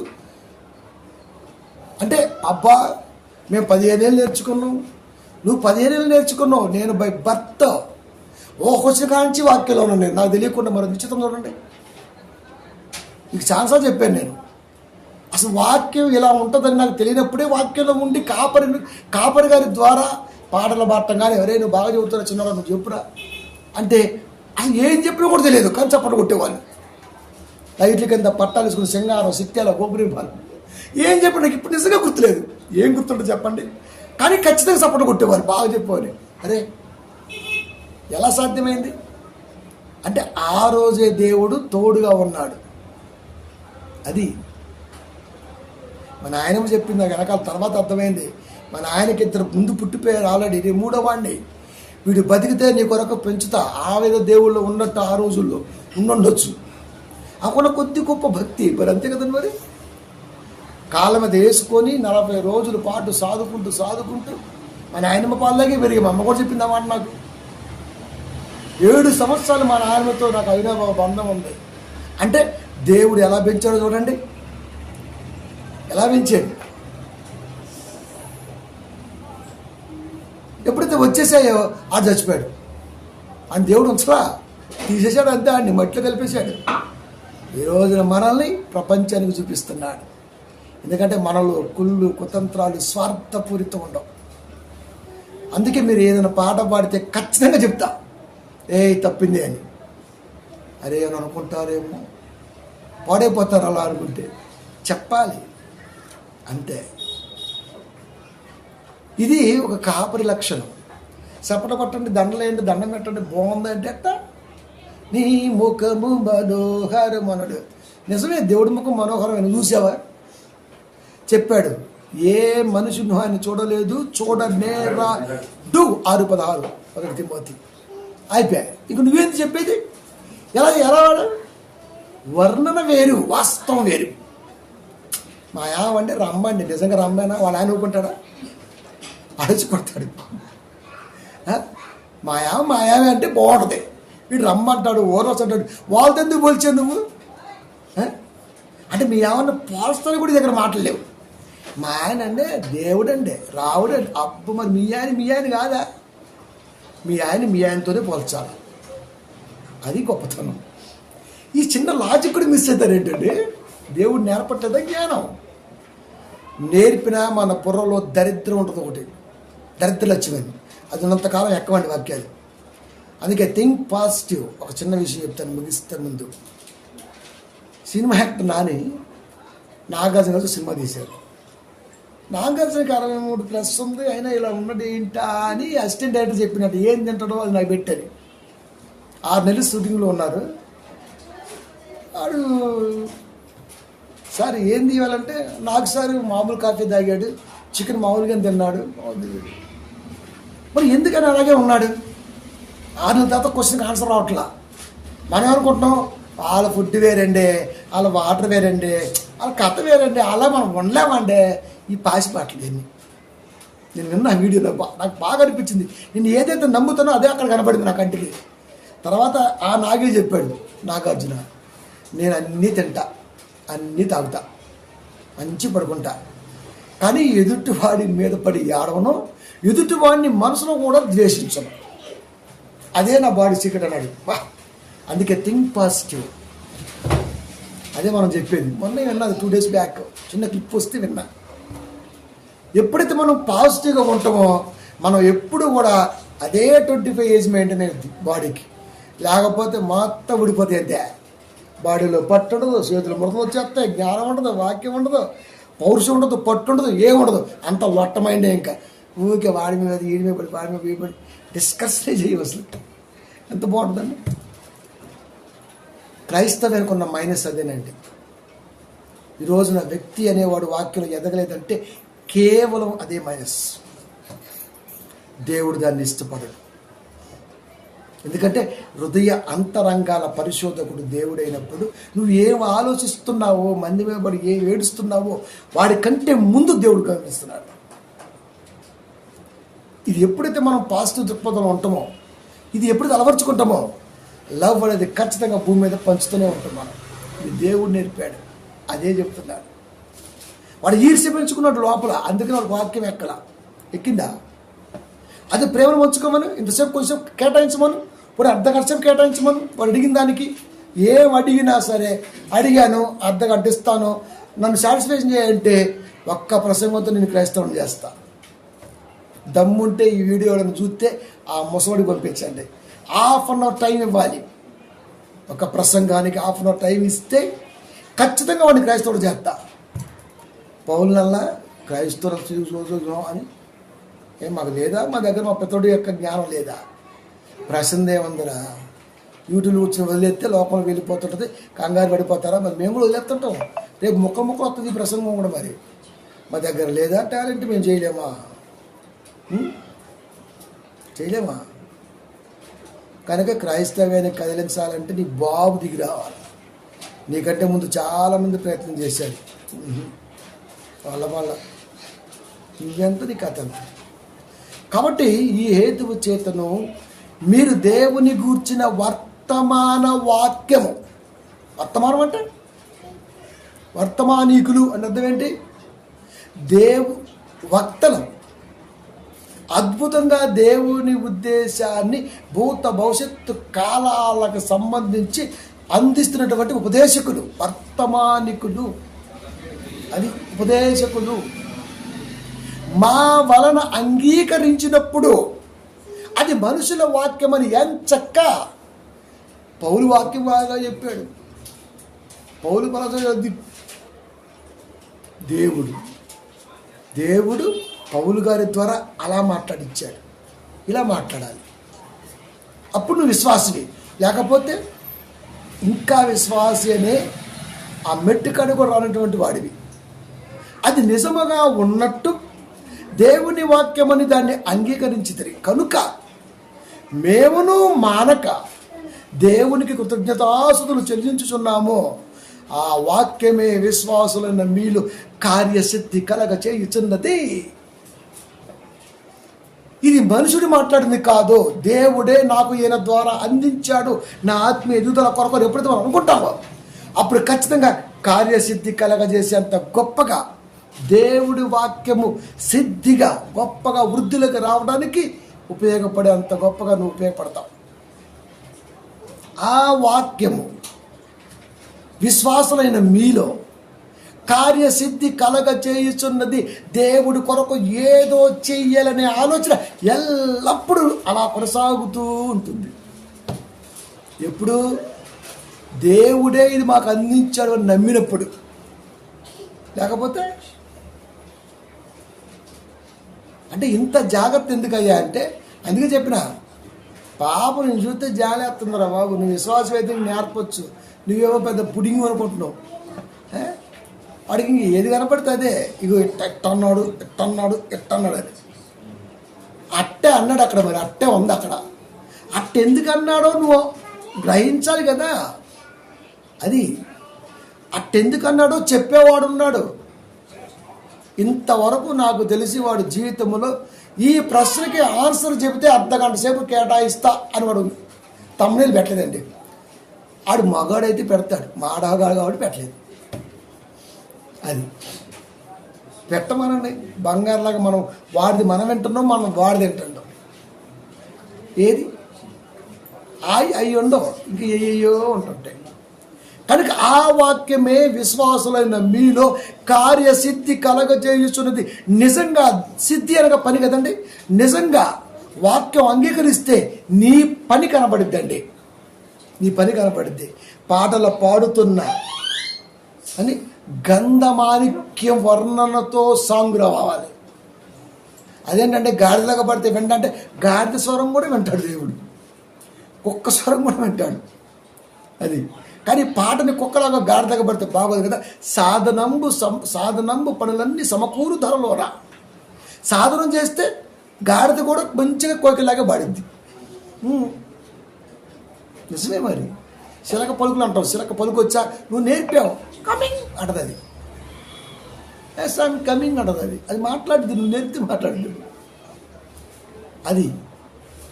ఎందుకంటే సంగీతం దేవుడు భూమికి పునాది వేస్తున్నప్పుడే సంగీత సునాదం అనేది దేవతలతో ప్రపంచం పరిచయమైంది. సంగీత ఆద్యుడు మా పితరుడు, మా డాడ్. సంగీతం అనేది మా వంశం, సంగీత కళాకారుల కుటుంబం మాది. మా నాన్న సంగీతానికి ఆద్యుడు. సంగీతముతో తన మాటలు పాటలు రావాలని కోరుకున్న వ్యక్తి.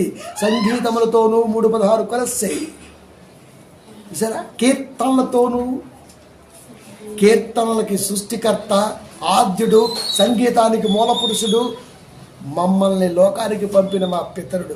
సంగీతం నీదంటం ఏంట్రా? మాదే కదా ఆస్తుంది, మాదే కదా, మాదే కదా. ఈ రోజున మనం పిప్పి అని వస్తుంటాం కదండి పురాణం తీసేటప్పుడు. ఎందుకు? బలంగా జరగ నవరత్నాలు వేస్తుంటాం, నవధాన్యాలు వేస్తుంటాం మనం. ఒడ్లు, పెసలు, బొప్పలు, అప్పలు అన్నీ 9. దేవుడు భూమికి పునాది వేస్తున్నప్పుడు కూడా దేవదూతలు అదే జరిగించాయి. అది ఆయనదేరా బాబు, అది మూఢనమ్మకం ఏం కాదు. అది కాదు, నువ్వు ధాన్యం వేయకూడదు, వాక్యాలు చెప్పాలి. ధాన్యం వేయడం వల్ల ఉపయోగం ఉంది. నవధాన్యం ఎందుకేసి వాడికి తెలియదు.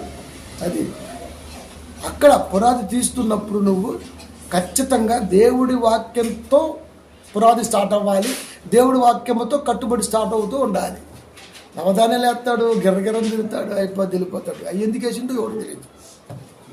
అది నవధాన్యాలు ఉన్నాయి లోకంలో, వాక్యాలు ఉన్నాయి లోకంలో. అది ఇది ఒక పిచ్చ క్రైస్తవుడికి. వీడు తెంగరోడో తెలియదు, మంచోడు తెలియదు, అందుకే వాడు ఎక్కుతుంటాడు. అదే కదా. కనుక కార్యసిద్ధి కార్యసిద్ధి కార్యసిద్ధి కలగజేయుచున్నది. ఎంత గుంట తీసాం, అయ్యగారిని పిలిపించాం, ఏమన్నా వేద్దాడే దండగరా రాఘవాచారి, నువ్వు ఆగరా, నీ డబ్బు నీకు ఇస్తామాగు. అయ్యగారిని పిలిచాం, మంచిగా ప్రార్థన చేయించాం, ఆయనకి ఏదో కావాల్సిన కట్నం ఇచ్చాం, పంపించాం, పునాది వేసాం. మా ఇల్లు పునాది అలాగ పడింది. మరి ప్రియమైన దేవుని పిల్లరా, వాని పని కనబడును. నిజంగా కార్యసిద్ధి కలగజేస్తే, దేవుడి వాక్యం మనలో మండితే ఖచ్చితంగా వాని పని కనబడుతుంది. దేవుళ్ళో ఉన్న వాడి పని ఖచ్చితంగా కనబడింది. వాడి పని మంత్రి అండి, పిల్లలు ఇచ్చేటప్పుడు అలా అడుగుతాం, అబ్బాయి పని మంత్రి అమ్మ, అబ్బాయి పని మంత్రి అండి, 6 పోయి 9 వస్తాడండి, మొత్తం వయసు ఉంటాడు అంతే. ఎట్లా లాస్ట్లో అది పనే? మరి పని కదా. ఐబీ అంటే ఐబీ ఇవ్వాలా, మ్యాన్సర్స్ ఇవ్వాలా, దాని పేర్లు లేకపోతే భూమ్ జామ్ డిస్క్ కొన్ని వైట్ హౌస్, బ్లాక్ హౌస్, ఆ హౌస్, ఈ హౌస్, ఎట్లా తీస్తానంతే వాడు. నాకు అర్థం కాదు, ఎట్ట తీస్తాను రేడు అనిపించింది నాకు. అన్న ఐబీ కాదంటే ఐబీఆర్ ఇట్లంటే 20 రకాల దాంట్లో ఐబీఆర్ అది చేయడు. వాడు చెయ్యి ఖచ్చితంగా వెళ్తుంది అక్కడికి. ఆ పెట్రోల్ కూడా అక్కడే పెడతాడు కరెక్ట్గా అయిపోయాక. ఓహో, ప్రాక్టీస్ అనేది దేనికైనా ఉపయోగపడుతుంది అన్నమాట. ప్రియమైన దేవుని పిల్లారా, వాక్యం ఎందుకు తీయలేకపోతున్నాం మనం? వాక్యం అంటే మెడిసిన్ కదా, మందు కదా, మరి తీయాలి కదా బయటికి. ఆడు క్వశ్చన్ ఇస్తే ఎందుకు తీయకూడదు? అందుకే 10:30కి వేద పాఠశాలగానే మళ్ళీ అయ్యగారులు వేసి చాక్ పీస్ పెట్టుకొని అక్కడ తుడిసేసి చెప్తారు అనుకుంటున్నారా? లే, కొత్తగా ఉంటుంది అది. వేద పాఠశాల అంటే మీరు చెప్పేదే వేద పాఠశాల, మీరే చెప్తారు, మీతోనే చెప్పిస్తారు. అది ఆడేం లేచి చాక్ పీస్ రాయను, మార్చా, స్టైల్ మార్చా. రావాలి కదా మరి. వచ్చేవారం గుడ్డిగాడే బాసు ఏడి, నీకే వచ్చింది, రేపు వచ్చేవారు నీ నుంచి స్టార్ట్ చేస్తాను. అది కనుక రెడీగా ఉంటుంది. ఏమొచ్చిందో తెలియదు, ఎలా వచ్చిందో తెలియదు. అది సిద్ధపాటు కలిగి ఉండదు. అది ఎందుకు? దేవుడు లమ్మన్నాడు, లేచాడు. కూర్చోరా కుర్చీలో, లమ్మన్నాడు, లేచాడు. ఎవరిని? ఎవరినరా? అరే అబ్రహాం గారిని పొమ్మన్నాడు, పోయాడు. యాడిపోయాడు ఏమో, క్వశ్చనించలా. అదే ఫార్ములా వాడుతున్నా వేద పాఠశాలలో. అది లమ్మన్నాడు, లేచాడు, పొమ్మన్నాడు, పోయాడు. ఎక్కడికో అడగలా, ఎందుకు అడగలా, ఎంతవరకు అడగట్లా, పోతనే ఉన్నాడు. ఆగాడు అంతే. అది కనాను. ఇప్పుడు ఎక్కడికి వెళ్ళాడు ఏమో తెలీదు. మోసే రాశాడు కాబట్టి కనాన్ అయింది. అది రాయినప్పుడు ఏంటో అబ్రహాం కూడా తెలుసు. పాపం అబ్రహాం గారు కూడా తెలియదు అది. అంటే అంత నమ్మకమా, అంత విశ్వాసం ఉంటేనే ఆయన మా పితరుడు, విశ్వాసకు తండ్రిని మనం చెప్పుకోవాలా, లేకపోతే చెప్పడానికి వీల్లేదు.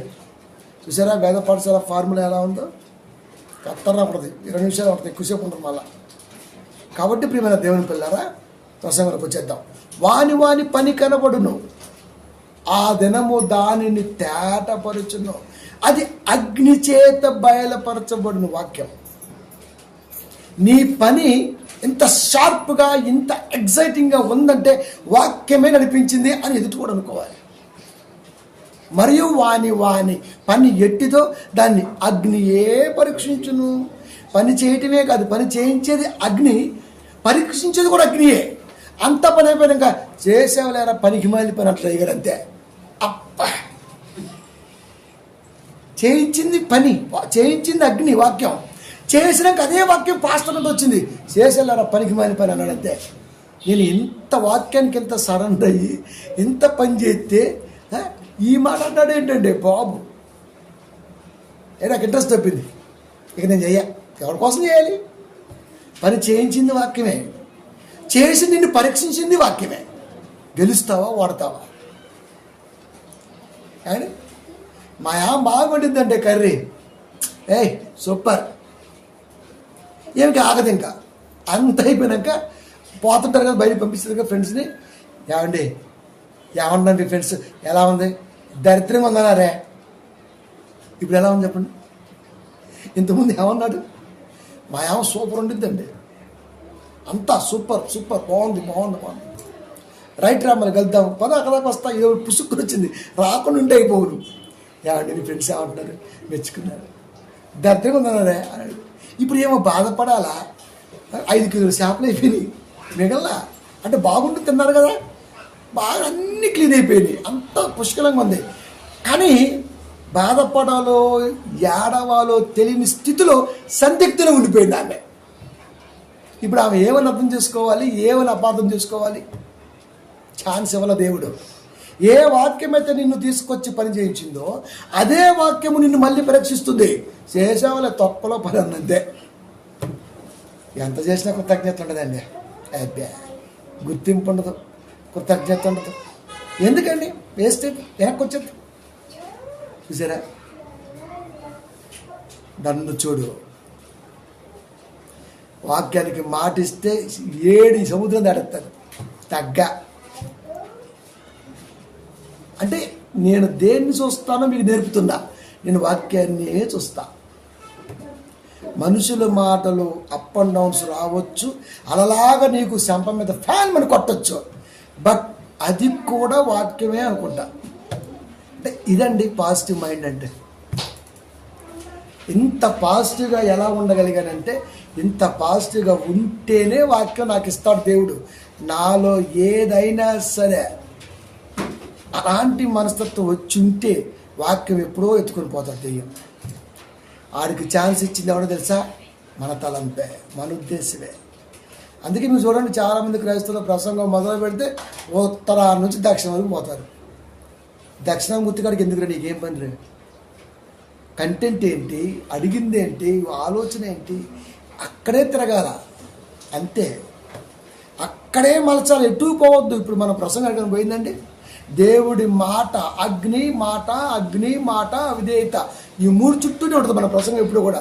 అందుకే నాకు తమ్ముడు పెట్టాడు, అన్న వాయిస్ డిస్టర్బెన్స్ ఉంది, కంటెంట్ బాగుందన్న, ఇది మీరు చూడగలరా అని పెట్టాడు.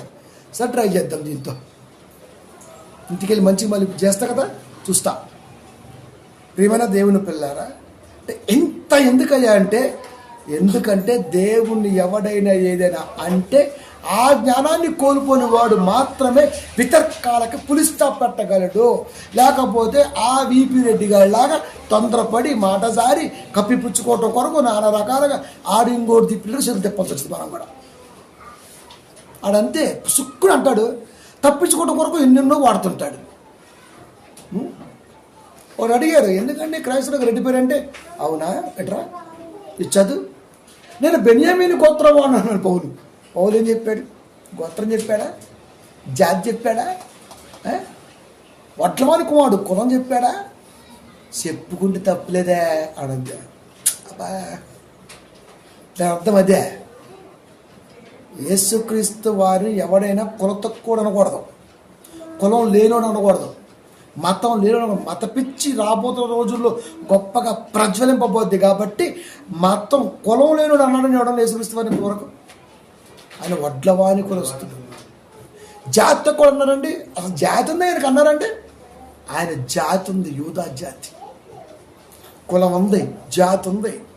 ఆయన ఏమి తక్కువని చెప్పండి. ఇవన్నీ ఎందుకు చెప్పాడు? గోత్రం ఏంటి? మీరు గోత్రం అడుగుతారు. అవును, యోధా గోత్రం, బెన్యామీను గోత్రం, గిద్యోను గోత్రం, 12 గోత్రాలు ఏదో ఒక గోత్రం. గోత్రీకుడుగా, వంశధారకుడుగా, వంశం కలిగిన వాడిగా, కులం ఉన్నవాడిగా అన్నీ ఎందుకు పెట్టాడయ్యా అంటే, ప్రశ్నించడానికి అవి ఆటంకం కాకూడదు నా కొడుకు పెట్టాడు దేవుడు. కానీ ఎక్కడా వడ్డవాని కుమారుడుగా చెప్పుకోలేనా? నా తండ్రి పనుల మీద ఉండాలి కదా. కులాన్ని పక్కనేసాడు, జాతిని పక్కనేసాడు, అన్ని పక్కనేసాడు. ఇలా మనం మాత్రం కులం ఉంటుంది, జాతి ఉంటుంది, ఆడంటాడు, ఈడంటాడు, ఆడు తక్కువడు, ఈడు ఎక్కువడు, ఈయన చెరుకు రసంలో చేయి పెట్టమను, ఆడిని పెట్టమను ఇంకో చెరుకు రసంలో, వీడికి పాలు వరకు రేచొద్దాం చూద్దాం. మాటే కదరా. అలాంటప్పుడు క్రైస్తవానికి రాకూడదు. ఆ కులపిచ్చి సంఘాలు ఉంటాయి కదా, పార్టీలు, ఆడికి వెళ్ళిపోవాలి. ఇంకా అది యాచకత్వం ఉండకూడదు, ఇంకా రాజకీయంలోనే ఉండాలి. అక్కడే కులానికి ఫుల్ పెక్స్ ఉంది. క్రైస్తవుడంటే తోకలు ఉండకూడదు రే, అంతే. అసలు నువ్వు ఎవడవో ఎవరికి తెలియకూడదు. క్రిస్టియన్ అంతే. సైనికుడు ఎవడండి? కులం ఉండదు, సైనికత్వం చూసుకుని మీరు. కులం ఉండదు. పోరాడుతుంది ఎవరి మీద? శత్రువు మీద. అడు మా కులపోడండి, అడు ముస్లిమోడు అండి, మా కులపోలండి, మేము మాట్లాడండి, మా అల్లా ఒప్పుకోడండి, అల్లా వెళ్ళిపోయి ఉండదు. ఆడ శత్రులే. ఎందుకు? ప్రొటెక్ట్ అవర్ కంట్రీ అన్న యాంగిల్లో సైన్ చేశాను నేను.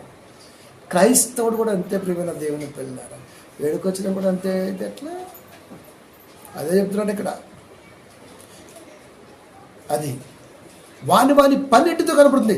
ఆ పని అగ్ని చేత పరీక్ష పడుతుంది.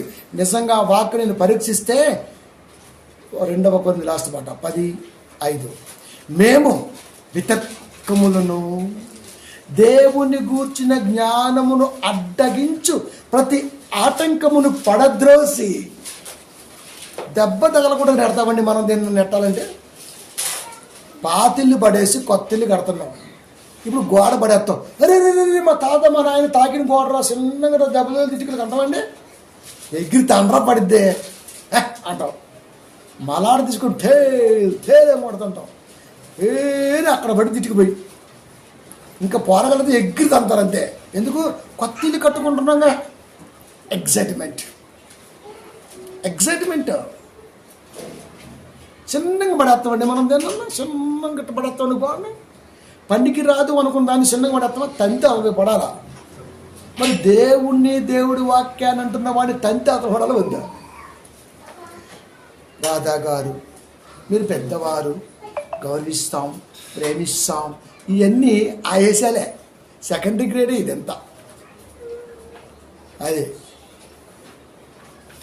పడద్రోసి ప్రతి ఆలోచనను క్రీస్తుకు లోపడినట్లు చెరపట్టి అంటే నెత్తిమే చేసి లేపాలి అంతే కదా. మరి మీరు సంపూర్ణ విధేయతను కనపరుస్తున్నప్పుడు, సరి అయిన సమాధానముతో వాడిని పట్టినప్పుడు, వాడిచ్చినటువంటి ప్రశ్నకి ఆన్సర్ ఇంకా వాడి నలుదిక్కులో అష్టదిగ్బంధనం జరిగించినప్పుడు, వాడికి ఊపిరి ఆడకుండా, వాడికి ఊపిరి మెసలకుండా, వాడికి అస్తమవసరం చేసినప్పుడు, దాని అర్థాలన్నీ అవే కనపరిచినప్పుడు, సమస్తమైన అవిధేయతకు ప్రతిదండన చేయ సిద్ధపడి ఉన్నాము.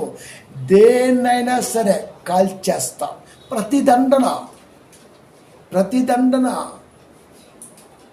అవిధేయతకు ప్రతిదండన చేయ సిద్ధపాటు కలిగి ప్రతి ఆటంకాన్ని పడద్రోసే వారిగా అగ్ని మమ్మల్ని పరీక్షిస్తుంది.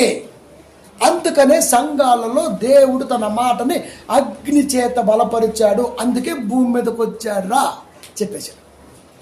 అంటే ఇంకా సింపుల్ చెప్పాలంటే, నీలాంటి వాడు వస్తాడని ముందుగానే తెలుసుకున్న దేవుడు సంఘములో మాకు ఇలాంటి వాక్యాలు నేర్పి నీ పిల్లల ఏరుల్ని ఎదకుండగా పీకి పారటానికి మేము ఉన్నాం ఈ తరములో అని ఒకనాడు ఛాలెంజ్ చేశాడు ప్రారంభ శతాబ్ద కాలంలో. ఎవడు? మగాడు మన పితరుడు పౌలు గారు, బ్యాచ్ అపోస్తలు, భక్తులు. ఈరోజు మనం ఎలా ఉన్నాం? అరే అంటే పాపం, ఒరే అంటే తప్పు అంటే అదే చెప్పిన చెప్పాం. నువ్వేమనుకుంటావు అనుకో, నీ మనసు మంచిదైతే అండర్స్టాండ్ అవుద్ది. ఆ అండర్స్టూడ్ అరే ఆన్సర్ నీ నుంచి వచ్చింది. లేకపోతే నా దానికే నువ్వు అని పెట్టావా, నీ సంగతి చూడండి. ఇక మనం ఇక మనలో ఉన్న దరిద్రాన్ని బయటకు వచ్చేస్తాం. ఇక ప్రపంచంలో హెచ్ఎంఎం అనే దానికి కరెక్ట్గా ఆన్సర్ ఇచ్చే మగాడు భూమి మీద లేడు. మంట అనే పదానికి కరెక్ట్గా డెఫినేషన్ ఇచ్చే ఏ స్కాలరు లేడు. ఈ రెండింటికే తెలియకపోతే కొన్ని వందల అక్షరాలు గల ఈ లేఖన భాగాల్ని ప్రశ్నించడానికి నువ్వెంతరా బొచ్చులెస్, పిలకలెస్. పిలక ఉంది దీనికి, మన పీకెత్తిలెస్ అవుతుంది. కాబట్టి బాగా ముసోడైతే శారస్తం పెరిగిందంటే ఇటుక అలా పెరిగింది. అది చెప్పాడు, ప్రతి దండన చేయ సిద్ధపడి ఉన్నాం. అది పడద్రోసి దెబ్బలు ఎడగొడలేదు. ఇంకా కనుక నువ్వు ఎన్ని వేసుకుంటావో వేసుకో, ఎన్ని వాక్కుంటావో వాక్కో. మేము కూడా మొక్కలు కట్ చేస్తాం, మేము కూడా వదిలేస్తాం. దానికోసమే సిద్ధపాటు కలిగి ఉన్నాం మేము కూడా. కావాలంటే రేపు మీరు 49 సెకండ్లతో 39 సెకండ్లతో 29 సెకండ్లతో రేపు నుంచి ఫేస్బుక్లో చూడొచ్చు. అది కాబట్టి ఒకడు ఉన్నాడు ఇక్కడ, మూర్ఖుడు అంటారు నన్ను. నా కంట్లో అస్సలకే పడకూడదు, భస్మం అయిపోతాం. అది ఫేస్బుక్లో వార్నింగ్ ఎత్తాను అనుకో, మాకు నువ్వు ఎదురుగా వస్తే గుండె హాల్ట్ అయింది నీకు. అది కనుక అన్నీ పెడుతున్నాం మనం నెట్లో. సోషల్ ప్లాట్ఫామ్ ఎంత వాడచ్చో అంత వాడుతున్నాం. ఇన్స్టాలో కూడా వాడట్లే మనం. వాడి మనకి కనపడుతుంటే మనం వాడికి కనపడమండి. మన ఇంట్లో చూస్తే ఆ ఇంట్లో కనపడుతుంది బిందె, ఆ ఇంట్లో చూస్తే మన ఇంట్లో కనపడుతుంది బిందె. కనపడబట్టే కదండి బాబు. ఈ చిన్న లాజిక్ ఎలా మిస్ అవుతుంది లోకం. కనుక నీకు ఆన్లైన్లో వార్నింగ్, ఆఫ్లైన్లో వార్నింగ్లు ఉండవు. ఇంకా మగాడివైతే అర్ధగంట సమయం ఇస్తా, దీనికి ఆశ చెప్పే కాపురుండ భూమి మీద అని ఈ నెంబర్ పెట్టు, లేదంటే మీలాపి ఎవరు ఉంటే వాళ్ళు పెట్టించండి. అది ఫస్ట్ వరుస నేను ఉంటా, లాస్ట్ వరుస దాకా నేనే ఉంటా. ఇంకా అన్ని ఓటులు నేనే గుర్తుకుంటా, రిగ్గింగ్ చేస్తుంటే వాటితో పర్లేదు ఇంకా. అది కాబట్టి వాగటం మానేస్తే మంచిది. ఓకే, కాబట్టి మా దేవుడు ఎందుకు అగ్ని వేయి వచ్చాడు? 3 ముక్కలు చెప్పాలంటే ఎందుకు అగ్ని వేయి వచ్చాడు? అగ్ని అంటే ఆయన మాట. బండను బద్దలు చేయి సుత్తి కాదంటే బండ అంటే సంఘం. సంఘం ఎలా ఉండాలి? లేఖనాలను ఉపదేశిస్తుంటే అవి మన హృదయంలో మండలేదా అని ఒకనాటి భక్తులు అనుకున్న గొప్పగా ఉండాలి. ఉంచాం. ఎందుకు ఉంచాం? నీలాంటోడు వితర్కాలను పడగొట్టి అవిధేయత ప్రతిదండన చేయడానికి మేము ఎప్పుడూ రెడీ ఫర్ ఫైట్ ట్రూత్. సత్యాన్ని స్థాపించడం కొరకు మేము ఎప్పుడు సిద్ధంగానే ఉన్నాం. ఇదండి నేను భూమి మీద అగ్ని వచ్చితున్నా అన్న పదానికి అర్థం. తెలిసిందా? అది ఎంత తెలిసిందండి వాడికి. ఇంత తెలితే వాడు క్రైస్తవుడు అవుతాడు. తెలియదు కాబట్టే వాడు మూర్ఖుడు అయ్యాడు కనుక అంతేగా. కాబట్టి పాపం నేను చూస్తే జాలేస్తుంది అనకమానం.